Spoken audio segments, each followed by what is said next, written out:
Peyronie's disease. So what exactly is that? Peyronie's disease is a problem where a man will have a curvature of the penis, either with or without an actual plaque or a scar within the actual tunica vaginae. Again, that's the surrounding structure of the corporal bodies, which is the part that fill up with blood.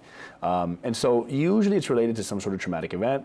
Some men are genetically predisposed to it, and over time what they will notice is maybe initially some penile discomfort, some pain, and then after time the penis will begin to bend a certain way, or they'll feel certain plaques or some scar under the actual skin of the penis.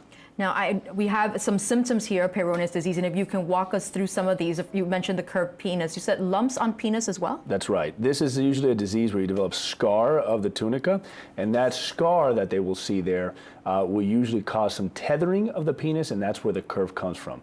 Painful erections, again, because the disease is usually related to trauma. When somebody has a traumatic event, or maybe they don't remember having a traumatic event, but all of a sudden they develop some pain, that's the pain we talk about with Peyronie's, which eventually will improve on its own. Soft erections, it will affect the man's ability to be able to achieve or maintain an erection. It'll also cause some shortening of the penis. And of course, all of these things will cause some trouble with intercourse. Okay. Now we hear that plaque forms, as you mentioned. The plaque is different than what builds up in our arteries and our heart. So what is the plaque that builds up in this case for Peyronie's disease? These are calcium deposits. Imagine scar.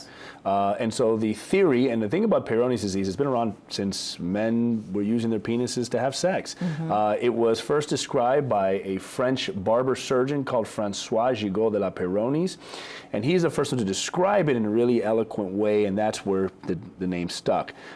But the actual theory is that men, maybe some men predisposed from having intercourse, from having either a major traumatic event or minor trauma over time, you develop this scar buildup or this plaque buildup, the calcium, which will then cause the penis, if you have a plaque here, to sort of bend on the side of the plaque as it'll tether the penis when it's in the erect state.